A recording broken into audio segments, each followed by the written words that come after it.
Good morning students. आज हम लोग न्यू चैप्टर पढ़ते हैं रिलेशन एंड फंक्शन। ठीक है, तो रिलेशन फंक्शन जानने से पहले हम लोग कुछ बातें जान लें। ठीक है, तो सबसे पहले बात करते हैं ऑर्डर्ड पेयर की। ऑर्डर्ड पेयर क्या होता है? ठीक है, लेट कर लेते हैं कि हमारे पास कोई दो सेट हैं, एक ए और एक बी। ठीक है, इफ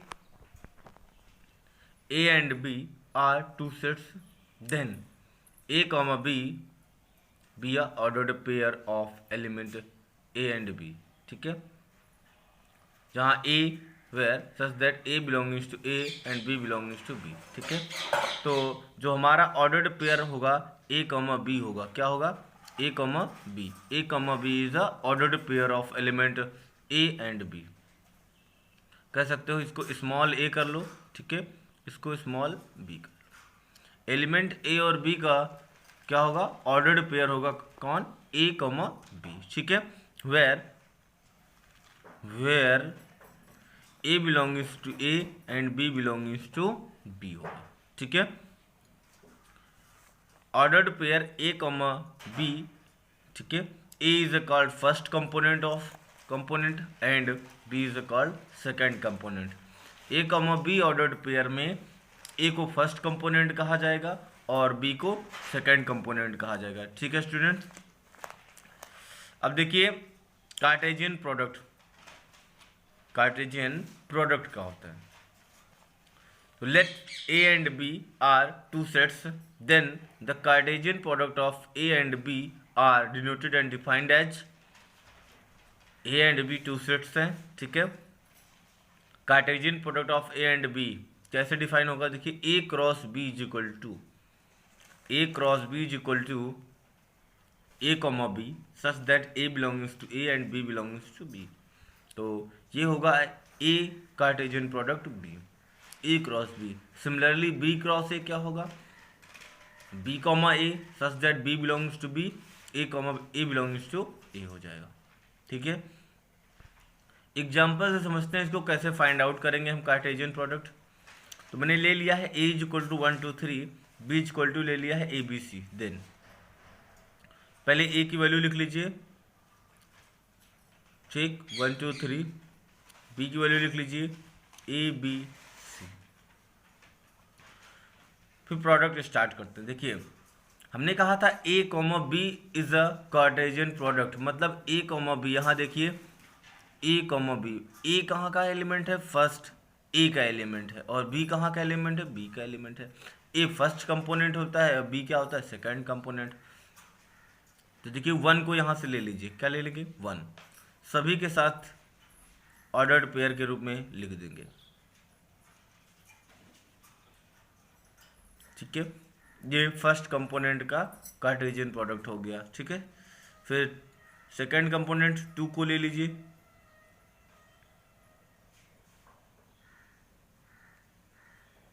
ठीक है, 2c हो गया। फिर 3 ले लीजिए।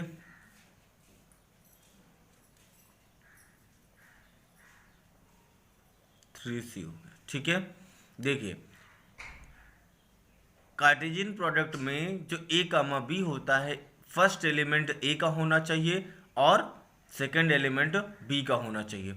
जब आप Cartesian product a cross b कर रहे होंगे, अगर आप b क्रॉस a कर रहे होंगे, क्या कर रहे हो? b क्रॉस a कर रहे हो। ठीक है, तो फर्स्ट कंपोनेंट b का होना चाहिए, सेकंड कंपोनेंट किसका होना चाहिए? a का होना चाहिए। ठीक है स्टूडेंट्स, तो ये हो गया a क्रॉस b, निकालना समझ में आ गया होगा। अभी और कई सारे एग्जाम्पल हम लोग a क्रॉस b और b क्रॉस a के सीखेंगे। ठीक है स्टूडेंट्स,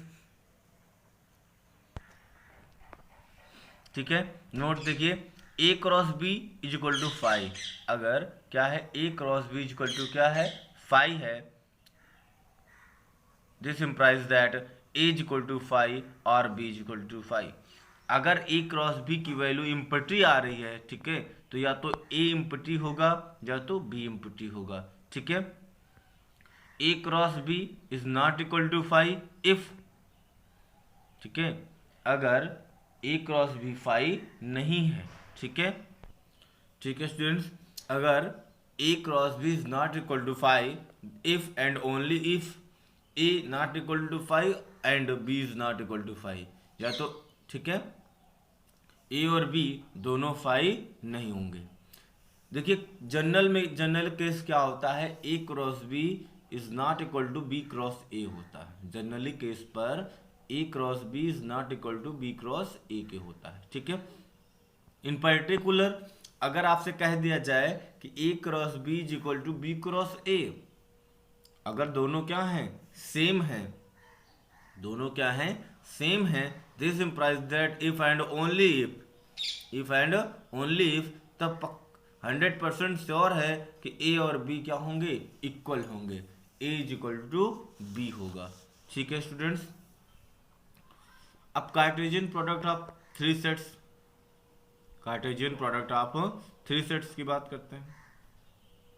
देखिए let A B C are three sets, then the Cartesian product of three set A B C are denoted and defined as A cross B cross C is equal to A B C, A belongings to A, B belongings to B, C belongings to C होता है। ठीक है, जैसे दो elements दो sets का product कराते हैं, वैसे हम लोग थ्री सेट्स का प्रोडक्ट कराएंगे। ठीक है, अब बात कर लीजिए number of element in the Cartesian product, कि कार्टेशियन प्रोडक्ट में कितने नंबर ऑफ एलिमेंट होंगे। ठीक है, अगर लेट कर लिया जाए, लेट कर लें हम कि A and B two finite set हैं, क्या हैं, टू फाइनाइट सेट है containing P and Q element. तो अगर A P एलिमेंट कंटेन करता है, Q और सेट B जो है Q एलिमेंट कंटेन करता है, cardinality of A is equal to P है, cardinality of B is equal to क्या है, Q है, देन cardinality of A cross B क्या होगा, cardinality of A cross B P into Q। ठीक है, P के एलिमेंट और Q के एलिमेंट का product cardinality of A cross B के इक्वल होगा। ठीक है स्टूडेंट्स, मैंने एक एग्जांपल लिया, देखिए क्या है, find the Cartesian product of A 1 2 3 B 2 4 2 3। ठीक है, या इसको कह सकते हो 2 3 4 सीरियल से ले लेते हैं। ठीक है, जैसा आप चाहो, एंड C इक्वल टू 7 8 9। ठीक है, तो फर्स्ट ऑफ हम A cross B find out करते हैं, या डायरेक्ट हम कह सकते हैं A cross B cross C। ठीक है, जैसा फार्मूले के हिसाब से हम फाइंड आउट कर लेते हैं। तो 1 2 3, फिर 2 3 4, ठीक है, इंटू 7 8 9। ठीक है, अब देखिए हमने कहा था फर्स्ट एलिमेंट के साथ, तो यहाँ का फर्स्ट एलिमेंट ले लेते हैं। ठीक है, तो पहले 7 8 9 को ऐसे छोड़ देंगे हम लोग। ठीक है, 7 8 9 को ऐसे छोड़ देते हैं और क्या करते हैं 1 2 3। ठीक है, 1 2 3 इंटू 2 3 4 का फाइंड आउट करते हैं कार्टेशियन प्रोडक्ट। ठीक है, देखिए क्या मिलता है,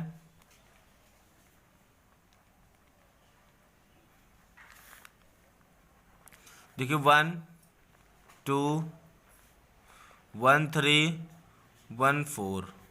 ठीक है, फिर क्या आएगा 2 2 ले लेंगे यहाँ से, 2 2 2 3 2 4। ठीक है, फिर 3 2 3 3 3 4। ठीक है स्टूडेंट्स, और इंटू 7 8 9। ठीक है, अब इस 7 को सभी एलिमेंट के साथ 7 को सभी एलिमेंट के साथ मल्टीप्लाई करा देते हैं, मतलब कि हर ऑर्डर्ड पेयर के साथ अरेंज करेंगे, क्या मिलेगा हमको। ठीक है, देखिए 1 2 7 मिलेगा, क्या मिलेगा 1 2 7 1 3 7। ठीक है, 1 3 7 और 1 4 7, फिर 2 2 7 2 3 7 2 4 7। ठीक है, 3 2 7 and so on dash dash. देखिए पहले इस 7 को सभी एलिमेंट के साथ लिखेंगे, फिर ठीक है 8 को सभी एलिमेंट्स के साथ लिखेंगे, फिर 9 को सभी एलिमेंट्स के साथ लिखेंगे। अब चेक करेंगे कि इसमें नंबर ऑफ एलिमेंट्स कितने होंगे। ठीक है, तो नंबर ऑफ एलिमेंट्स इन 3 के एलिमेंट कितने हैं, 3 हैं, मतलब ए में 3 है, बी में कितने हैं, 3 है, सी में कितने हैं, 3, 3 3 जा 9, 9 3 जा 27, मतलब 27 टर्म्स मिलेंगे। कितने, 27। देखिए पहले काउंट कर लीजिए, ये 9 है तो 1 2 3 4 5 6 7 8 9, 9 है ये। तो जब 7 के साथ प्रोडक्ट कराओगे तो 9 आएगा, 8 के साथ कराओगे तो 3 हो जाएंगे, 9 के साथ फिर कराओगे तो 27 हो जाएंगे। ठीक है स्टूडेंट्स, अब हम बात करते हैं रिलेशन की, मोस्ट इंपॉर्टेंट। ठीक है, रिलेशन क्या होता है। देखिए रिलेशन बहुत ही ईजी है। ठीक है, रिलेशन अगर आपको कार्टेशियन प्रोडक्ट समझ में आ गया है तो रिलेशन भी समझ में आ जाएगा। ठीक है, तो let A and B two non empty sets, हमने लेट कर लिया कि ए और बी हमारे पास क्या है, दो नॉन इम्पटी सेट्स हैं। ठीक है, then a relation R from A to B is subset of A cross B. तो जो रिलेशन आर होगा किसमें, ए टू बी में, वो क्या होगा, इन दोनों के कार्टेशियन प्रोडक्ट का सबसेट होगा, इन दोनों के कार्टेशियन प्रोडक्ट का सबसेट होगा। ठीक है स्टूडेंट्स, देखिए तो R is a subset of A cross B, R is a subset of A cross B।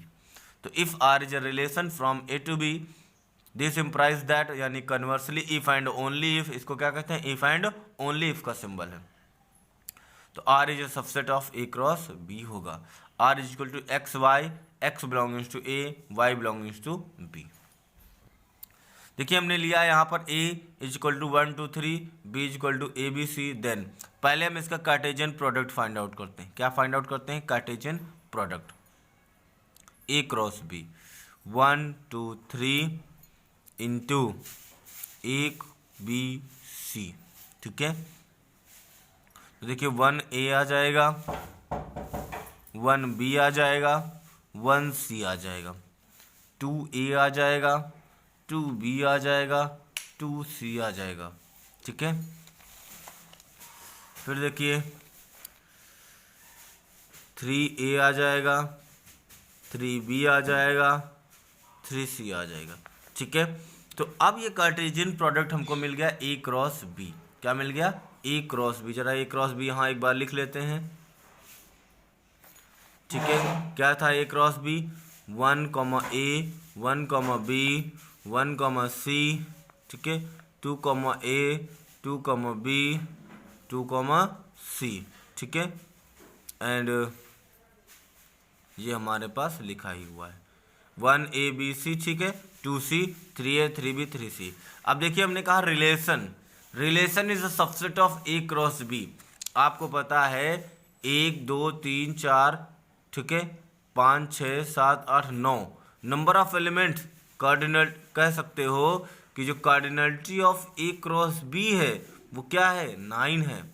और नंबर ऑफ सबसेट का फार्मूला जानते हो आप, नंबर ऑफ सबसेट का फार्मूला पता है आपको, क्या होता है, 2 की पावर n होता है, मतलब 2 की पावर 9 कार्डिनल, मतलब इसमें इसके कितने सबसेट बनेंगे, 2 की पावर 9। कितने बनेंगे, 2 की पावर 9 सबसेट बनेंगे। ठीक है, तो अगर हम बात करें इसमें रिलेशन की, किसका रिलेशन कैसे डिफाइन करोगे, तो देखिए फर्स्ट सबसेट मैं लेता हूं R1, जिसको हम लोग फाई कहते हैं। क्या कहते हैं, फाई। दिस इज रिलेशन, ये भी क्या है, रिलेशन, क्योंकि R1 यानी phi is a subset of every set, यानी A क्रॉस B का भी क्या होगा, सबसेट होगा। ठीक है स्टूडेंट्स, R2 डिफाइन करता हूं मैं। ठीक है, R2 डिफाइन कर दिया मैंने, 1 A, दिस इज सबसेट। ठीक है, R3 ले लीजिए, 1 B ले लीजिए। ठीक है, इसी तरह ठीक है कई सारे सबसेट बनेंगे। कितने सबसेट बनेंगे इसके, 2 की पावर 9। ठीक है, तो नंबर ऑफ रिलेशन कितने होंगे, 2 की पावर 9। A क्रॉस B में जो एग्जांपल्स मैंने लिया है इसमें कितने नंबर ऑफ रिलेशन बनेंगे, 2 की पावर 9 बनेंगे। ठीक है स्टूडेंट्स, देखिए और डिफाइन कर देते हैं आर, ठीक है, R10 एक ले लेते हैं। R10 क्या होगा, ठीक है, मैं पूरा का और मैं कहूँ कि R एक डिफाइन कर दूं, चलिए R define is A cross B is equal to 1A 1B 1C and so on dash dash 3C। मतलब कि R जो है मैंने पूरा का पूरा A क्रॉस B ले लिया है। क्या ले लिया है, A क्रॉस B, पूरा का पूरा सेट कार्टेशियन प्रोडक्ट के इक्वल कर दिया R को। ठीक है, क्यों, क्योंकि every set is a it self subset. ठीक है, क्या होता है, प्रत्येक सेट क्या होता है, स्वयं का सबसेट होता है। ठीक है, तो ये वैल्यू हो जाएगी आपकी इन यूनिवर्सल सेट। तो R को क्या कहोगे, R जब इट सेल्फ सेट मतलब पूरे पूरे A क्रॉस B के इक्वल हो जाएगा तो उसको हम कहते हैं यूनिवर्सल सेट। ठीक है स्टूडेंट्स, आपको अब रिलेशन के बारे में समझ में आ गया होगा। ठीक है, अगर कोई डाउट्स हो तो कमेंट करके जरूर बताएं।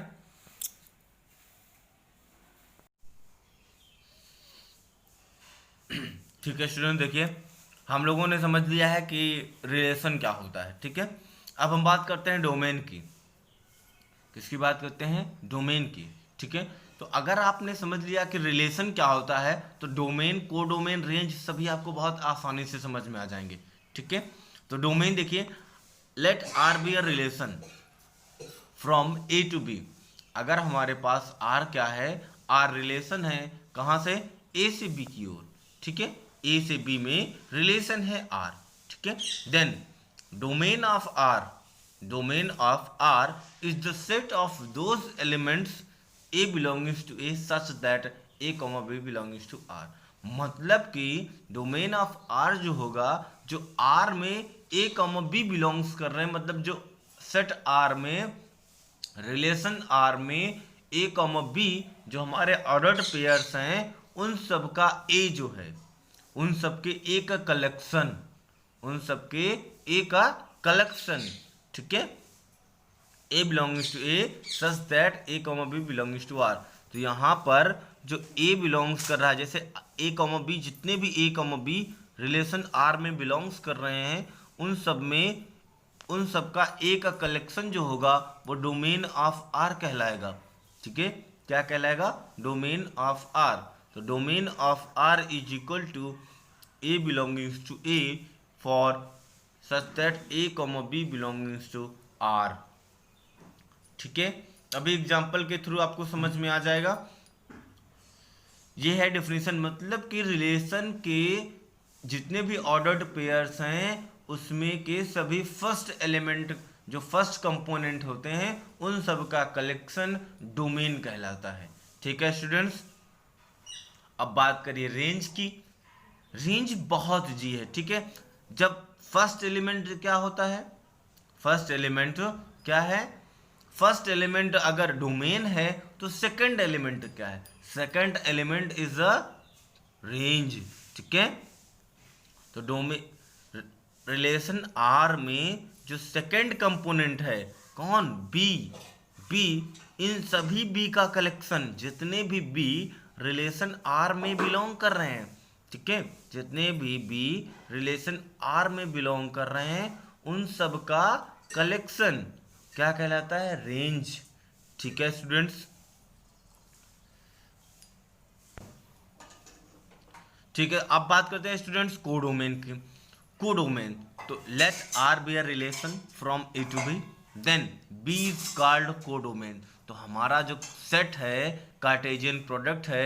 ठीक है, दो सेट है हमारे पास, एक ए है और एक बी है, और ए क्रॉस बी क्या है, कार्टेशियन प्रोडक्ट है। कार्टेशियन प्रोडक्ट के बाद, ठीक है, कार्टेशियन प्रोडक्ट के सबसेट से हमने क्या बनाया, आर बना दिया, यानी रिलेशन बना दिया। ठीक है, तो जो कोडोमेन होगा वो क्या होगा, ए क्रॉस बी में जो बी है, B is called codomain, B is called codomain. ठीक है स्टूडेंट्स, और रेंज जो होती है, range, range is a subset of codomain. Range is a subset of codomain. देखिए मैंने लिया है यहाँ पर एग्जाम्पल से समझते हैं। ए क्या है 1 2 3 7, बी क्या है 3 6 है, and a related to b है। A related to B is defined as a is less than b. A is less than b, तो आर डिफाइन करिए जरा। देखिए a is less than b होना चाहिए, तो 1 3 1 6, ठीक है, 2 3 2 6, ठीक है, 3 3 तो होना नहीं है, तो 3 6 हो जाएगा। क्या हो जाएगा? 3 6 हो जाएगा। ठीक है स्टूडेंट्स, ये हमारे पास आर डिफाइन हो गया। क्या डिफाइन हो गया है? आर। देखिए क्योंकि कह रहा है यहाँ पर डिफाइन कंडीशन जो ली गई है कि ए इज लेस देन बी। ए क्या होना चाहिए? बी से छोटा होना चाहिए। ठीक है, तो 1 3 1 6 2 3, ठीक है, 2 6 और 3 6, ये हमारे पास आर डिफाइन हो गया। अब मैं इसकी बात करूं डोमेन ऑफ आर की, मैं यहाँ पे फाइंड कर रहा हूं डोमेन ऑफ आर। देखिए मैंने कहा था रिलेशन में जितने भी ऑर्डर्ड पेयर्स हैं, ठीक है, उन सभी के फर्स्ट एलिमेंट का कलेक्शन, ठीक है, set of all first element, ठीक है, in ordered pair belongings to R. तो देखिए यहाँ पर क्या है? फर्स्ट एलिमेंट 1 है, तो 1 लिख लीजिए। यहाँ पर भी 1 है, तो रिपीटेड एलिमेंट लिखने नहीं होते सेट में हमको, ठीक है। यहाँ क्या है? 2 है, तो 2 लिख लीजिए। यहाँ पर भी 2 है, तो यहाँ क्या है? 3, तो 3 लिख लीजिए। डोमेन ऑफ आर आ गया। ठीक है, रेंज देखिए, रेंज ऑफ आर, हमने कहा कि फर्स्ट एलिमेंट का कलेक्शन क्या होता है? डोमेन होता है। तो सेकंड एलिमेंट का कलेक्शन क्या होता है? आर के। आर में जितने भी ऑर्डर्ड पेयर्स हैं उन सभी के सेकंड एलिमेंट्स का, ठीक है, कलेक्शन रेंज होता है। तो यहाँ 3 है, ठीक है, यहाँ क्या है? 6 है, यहाँ भी क्या है? 3 है, 6 है, 6 है, तो ये 3, 6 आ जाए। ठीक है, कोडोमेन क्या आएगा? हमने कहा कि कार्टेशियन प्रोडक्ट में जो ए क्रॉस बी में जो बी होता है वो दिस इज अ कोडोमेन, तो 3, 6 इज अ कोडोमेन। ठीक है स्टूडेंट्स, अब हम बात करते हैं टोटल नंबर ऑफ रिलेशन की। ठीक है, total number of relation, let A and B be two non-empty sets such that cardinality of A is equal to P, cardinality of B is equal to Q. ठीक है, then total number of relation from A to B, तो A और B के बीच में कितने number of relation होंगे? तो 2 की पावर PQ होंगे। क्या होंगे? 2 की पावर PQ। ठीक है, और total number of relation A to B is equal to total number of subset of A cross B। तो नंबर ऑफ रिलेशन जो है A क्रॉस B के सबसेट के इक्वल होते हैं, जैसा मैंने पीछे अभी आपको बता दिया था। ठीक है स्टूडेंट्स, अब हम लोग बात करेंगे जो आगे टॉपिक होगा वो नेक्स्ट वीडियो में। ठीक है, तब तक आप सभी इस सभी को समझ लीजिए और जो भी प्रॉब्लम्स आए कमेंट करके जरूर बताएं। ठीक है स्टूडेंट्स।